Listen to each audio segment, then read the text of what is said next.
I'm just a rock chick. I would describe my music and my sound as Avril. It's the best damn thing. Welcome back to another episode of the Best Damn Avril Lavigne podcast, a facts and trivia-based podcast about Canadian pop singer Avril Lavigne. I'm your host, Andrea DeFrancesco. In this edition of the Best Damn Avril Lavigne podcast, we're going to discuss Avril's summer tour with Machine Gun Kelly, the mainstream Sellout tour. We'll also discuss some recent events that have happened since the last episode. As always, we'll start with some facts and trivia about the tour.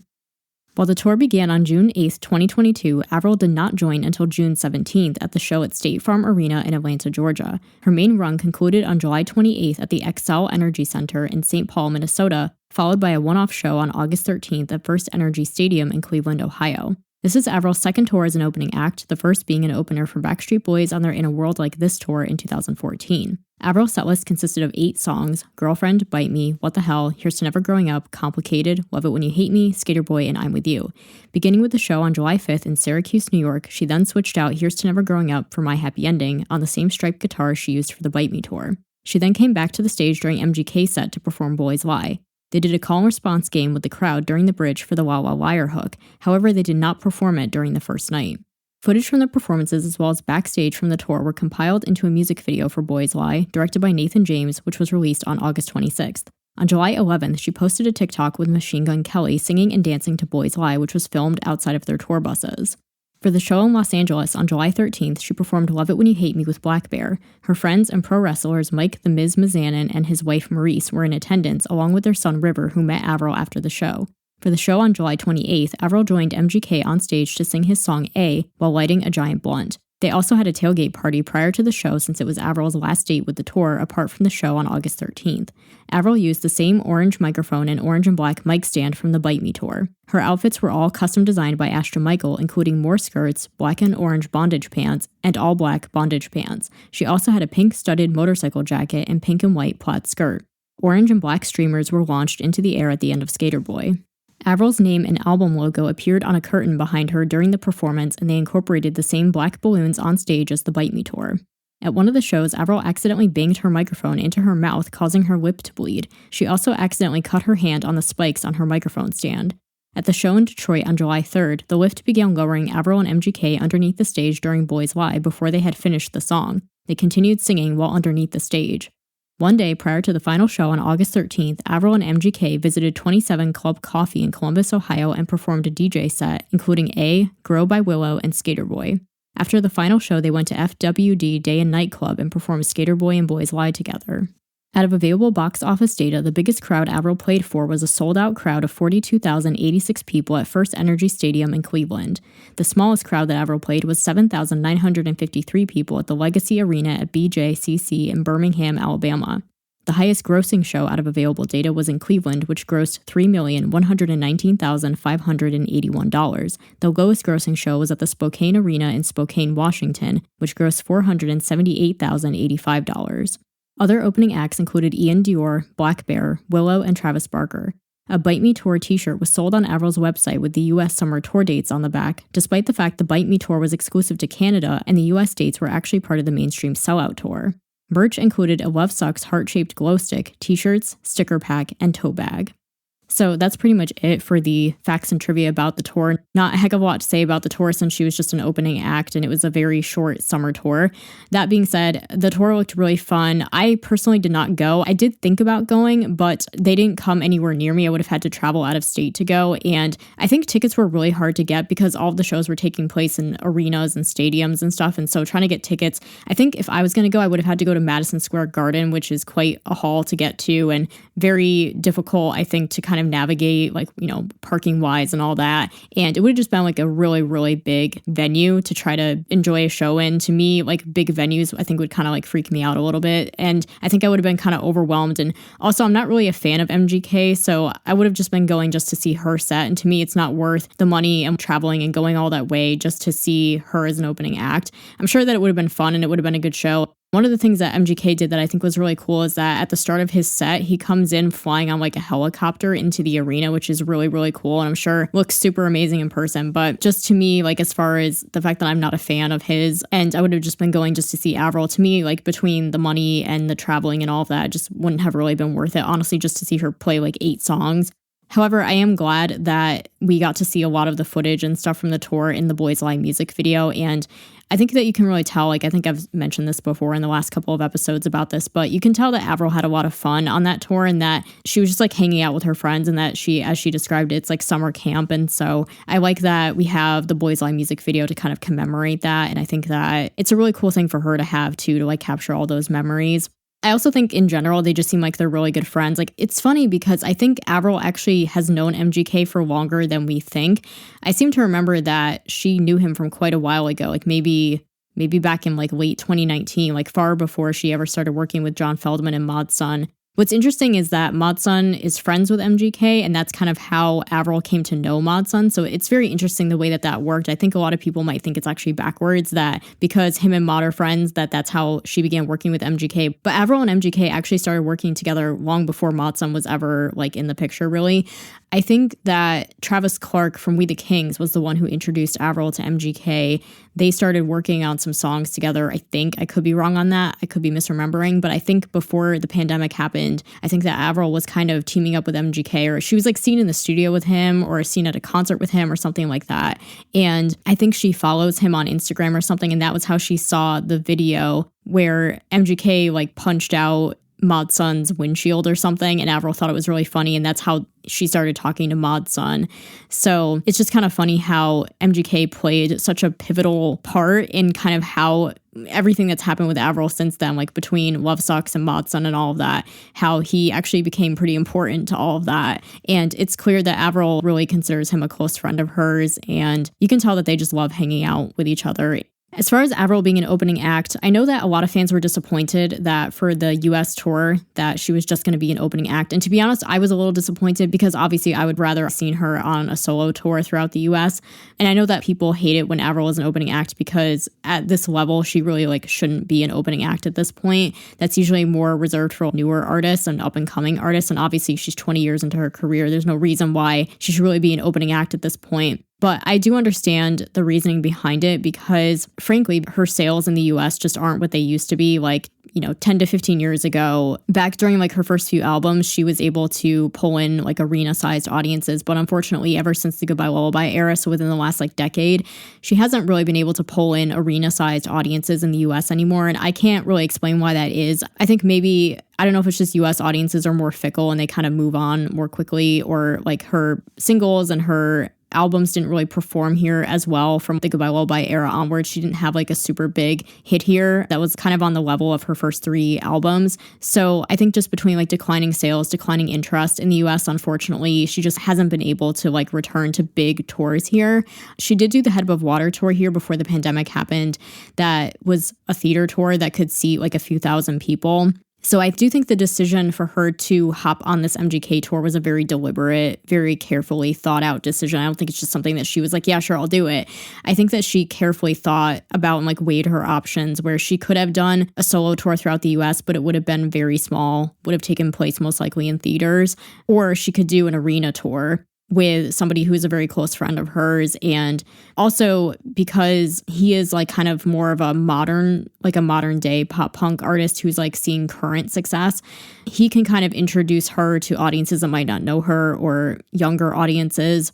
And so there are some benefits to her being an opening act where she is getting exposed to audiences who may normally not have gone out to see her, and she gets to play in much bigger venues that she unfortunately cannot just pull in on her own. And especially a stadium, like I don't think she's played stadiums terribly often. I think anytime she's played a stadium, it's probably been because it was some kind of like multi-artist performance type of thing, like a festival. So it's been very rare that she's been able to play stadiums. And so I have to imagine like there was just no way that she was going to pass up this opportunity. Going out on a summer tour with one of her best friends, and not just MGK, like a lot of the other opening acts like Ian Dior and Black Bear and Willow and Travis Barker, like that whole group, they're all kind of like friends with each other and all in the same circle. So it was kind of like a no-brainer that she was going to do that, especially if it meant that she was going to get to play big venues as well. So I know that a lot of fans were not super super happy about the fact that she was just an opening act this time, but I think the decision made sense. I do hope that now that she has done this, I do hope that sometime in the future that she will come back to the US for a more proper like solo tour, even if it means playing in smaller venues, because I would just personally really love to get to see her again on a solo tour in like a much smaller, more intimate venue. That's, a closer drive for me. So that's really all I have to say about the mainstream Sellout tour. I just wanted to make sure that we covered it here, even if there isn't too much to say about it. I do think that there were a couple of interesting facts to share about it, though, like when she said that she had accidentally like hit herself in the face with her microphone and got all scratched up from her mic stand and stuff. And like when she and MGK were singing and the stage like lowered them before they were supposed to, like just funny little things like that happened, I think are always really fun and interesting to share. So now let's discuss some of the latest news that's happened with Avril since the previous episode. On September 2nd, Avril recorded a one-take acoustic version of Complicated for the YouTube channel The First Take. On September 14th, the channel released another one-take acoustic performance for Bite Me. On September 2nd, alternative artist Youngblood discussed an unreleased collaboration with Avril, possibly indicating it will be released soon. Avril also posted an Instagram story showing a plaque she received for her 20th anniversary in music, commemorating all of her album and single sales certifications. On September 3rd, the previously leaked snippet of the Love Sux outtake, Shut Up, leaked in full. On September 5th, Avril began the South American leg of the Love Sux tour in Peru. On September 7th, prior to the show in Brazil, Avril asked fans on social media what songs they wanted to hear after Brazilian fans organized a campaign to get Avalanche charting on iTunes Brazil. Avril then performed Avalanche for the first time live without a prior rehearsal. She was also heard rehearsing Nobody's Home but did not perform it. On September 9th, Avril performed at Rock in Rio in Brazil on the Sunset stage in front of 100,000 people. Her set was live-streamed, which included her hit singles, plus a surprise performance of Avalanche. A few days later, the performance of Girlfriend was uploaded to her YouTube channel. An electric guitar signed by Avril was also put up for auction by the NGO Action of Citizenship to help fight hunger in Brazil. On September 9th, a photographer named Klein Mayo of Luca Motion Pictures launched a pre-order listing for a limited edition coffee table book of rare photos of Avril from the Let Go era, titled Avril Lavigne, The Lost Negatives, circa 2002, Volume 1, The Rise. Only 5,000 numbered copies are available, with 2 more volumes scheduled for publication. Photos include the shooting of the complicated and mobile music videos, plus backstage moments. Klein shot photos for the Let Go album as well as documentary footage used in the ABC Family documentary Anything But Ordinary. On her website, Klein states, "I saw the magic in Avril before the world did. I knew she would be important to pop culture. I was always armed with my camera, hunting for the intimate, raw moment that fans really want to see. We were both new to the industry. We didn't follow any rules. Authentic art was created. Now with the 20th anniversary of Let Go upon us, this is the time to share my unreleased work with her fans and the stories behind the Lost Negatives circa 2002, end quote.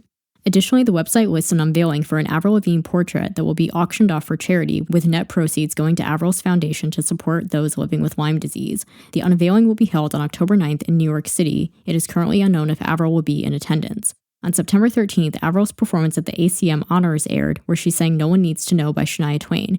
She also presented Shania with the ACM Poets Award. The same day, John Feldman posted an Instagram story of himself receiving a plaque for Bite Me, which was certified gold in Canada for sales of 40,000 units. A couple days later, he posted another story of Avril in his studio with the plaque. And then this is just a last little interesting tidbit I thought I would share that is kind of Avril related. On September 14th, the podcast Office Ladies discussed the U.S. Office episode Sex Ed, which mentions Avril as a reference to the proactive skincare campaign she did when the episode originally aired. Host Jenna Fisher also participated in the campaign and revealed that it was a requirement for every participant to actually use the product. She also revealed that they were allowed to write their own testimonies and were also required to provide before and after pictures to show they had acne. So that was just a little interesting tidbit I thought I would share because I've always kind of been curious about the proactive campaign that Avril did that was about 2010, 2011, I think. And I always wondered if Avril actually used the product. And so Jenna Fisher, who was also part of that campaign, basically confirmed in order to be part of it, you had to have actually used it. And I also think it's cool that she said they were able to write their own testimony. So that definitely makes sense why Avril decided to go for that campaign because it seems a little bit more authentic and something that Avril would have been down to do, the fact that she actually uses the product and that she was able to write her own testimony instead of having them like script something for her. So I'm just going to share a few of my thoughts on these things that I just mentioned, starting with the leaked track of Shut Up. So I think what happened was I released the last episode that I put out. I think I had said that up until then, we only had a snippet of the song. And then, of course, like right after I released that episode, we got the full track. So now we do have the full song of Shut Up, along with a bunch of the others that I mentioned in previous episodes. So my thoughts on Shut Up, I really like the verses a lot. I like the melody, and I really like the line, "You're like a vampire, the way you suck my energy." I thought that was kind of funny. I think that she used a lot of kind of clever metaphors or similes in the lyrics. However, I think that the chorus could have been stronger. I think the chorus is just kind of okay, but I feel like it just could have been better. And that could be a possible reason why I didn't make the album, just because it's just kind of an okay song. To me, it's not like a standout track, especially when you compare it to the other tracks that have leaked or the other songs that actually made the album. I think it's just kind of not on par with the rest of them. I also think that a lot of people have pointed out that it's a little too similar to a song of the same name by Simple Plan. And the chorus is also kind of similar to I Do Not Hook Up by Kelly Clarkson. And so because it was a little bit too melodically similar to some other songs, that could be why they decided to cut it from the album, just so that they wouldn't get hit with like copyright lawsuits or something. So I would say if I had to rank it amongst the leaked tracks that we have so far, I think it's more towards the bottom for me, but I don't hate it. It's just, to me, it's just not like one of the better ones, I guess. Do I think it's going to be on the deluxe album? Probably not. I would be kind of surprised if it was, and I don't think it's going to be on the next album either, so I'd be surprised if this one ever got released officially. The next thing I want to talk about is the Lost Negatives. So this was a thing that was announced very quietly. Like the only reason why I saw this is because somebody on Avril Band-Aids posted about it, because the photographer that posted about it doesn't have a lot of followers on social media. So she might have like just made an account or something. So at first I was very skeptical about this project. I wasn't even sure if it was a real thing at first, or if it was somebody kind of like trying to like bank off of her name or something, and it wasn't like a real thing. But after doing some digging, it is a real thing. There's a website, like she has a website that you can look at and everything that has all of her work on it and stuff. So the Lost Negative seems to be a project that she's doing. It was this photographer that worked with Avril very, very early on when she was making her first album. And she went on tour with her and did like that ABC Family documentary, like I mentioned, took some pictures behind the scenes of some of her music videos. So I guess she's sitting on all of this archived footage that for some reason was never used, and she decided to assemble it all into a coffee table book. It's actually going to be a series of coffee table books. There's going to be, I think, 3 volumes. And so for right now, the first volume is the one that's coming out this fall. And for right now, it's very strange. Right now, all you can do is reserve a copy, because there's going to be a very limited number of copies. It's limited to 5,000 copies. You have to go to her website to like reserve a copy, and it doesn't have any price or anything, because I was like kind of debating back and forth. I'm like, well, it would be a really cool thing to have, but I don't know how much this is going to be. Like for all I know, it could be like $50 or $100 or something. I don't know. So I'm kind of hesitant to reserve a copy, not knowing how much it's going to cost. So that's my only kind of hesitation with it. In general, I think it seems like a really cool project and a really cool thing to have for if you're a really, really diehard fan, and you, especially if you're a collector, this is like a very rare item that you can't buy this in a store. You can't order it off of Amazon or something. This is a very, very exclusive, very limited thing. So it definitely is very, very interesting. I'm really interested to see, like, hopefully maybe somebody might post at least a few of the photos just so we can see. There are a few photos on the website that you can look at. You can see a few examples of the photos that are in the book, and they're definitely ones that we've never seen before. And these really kind of cool, intimate, raw moments of Avril behind the scenes. I just think things like that are so cool because it's not staged and it's not posed. It's not overly thought out or anything. It's just kind of capturing the moment as it happens. And that I feel like that's what Avril was about in the Let Go era, was kind of just like living life and just living in the moment. And I think it'll be really interesting to get to see those photos. The next thing that we have to talk about is Avril finally singing Avalanche, because we haven't heard that many songs live off of the Love Sux album. And I know Avalanche was like the one that all the fans have wanted to hear. So the fans in Brazil organized a campaign, like maybe if we get Avalanche charting on iTunes, that she'll notice and she'll perform it. So I do know Matson tweeted about it, and he probably kind of notified her, or somebody on her team might have kind of alerted her like, hey, the fans are doing this, maybe you should perform this. So she finally did sing Avalanche, but not just at a concert, but she also did it at Rock in Rio, which I think was really cool because I wasn't expecting that, honestly. I thought maybe at best she would just like acknowledge that the fans did it, or that she would perform it at that one concert, but stick to her regular set at Rock in Rio. So it's really cool that for such a big event like that, especially one that was being professionally recorded and live streamed, that she did that performance so that we kind of like always have it. And I thought she sounded great on it. And I hope that she considers keeping it like permanently on the set list, because clearly it goes over so well with the fans. Like all the fans love it. And I feel like it's a nice change of pace from just hearing the hits all the time. Her set at Rock in Rio in general, like I watched the live stream of it and I just thought it was excellent all the way through. Like her voice was so on point, and you could tell that she really gave it her all, like energy wise, vocal wise. She really gave it her best to like make sure she was hitting all those notes and stuff. And it's just such a nice treat for us to have, like, especially that was her first time ever performing at Rock in Rio. And I know that people were very, very excited about it. And to have a professionally recorded, like HD performance of it and stuff, just something that we can always go back to, is such a nice treat for the fans. Also, speaking of great performances, her performance at the ACM Honors, we had known about it ahead of time, but it finally actually aired on television. And I watched it live as it was on TV. I sat through an hour and a half of performances just to be able to watch it, even though I knew that it would be posted somewhere like the next day. But I was like, I really want to see it like live on TV. Well, and then also too, like sometimes with TV performances like that, sometimes they cut out the introduction or what happens afterwards. Like sometimes they cut bits and pieces out of it when they post it online. So I wanted to make sure that I had seen her introduction. And then when she gave Shania her award and stuff, I wanted to be able to see like the entire thing. So she sounded absolutely phenomenal on the song. She's getting rave reviews on this performance. I mean, even like I said, from Shania herself even gave her the stamp of approval.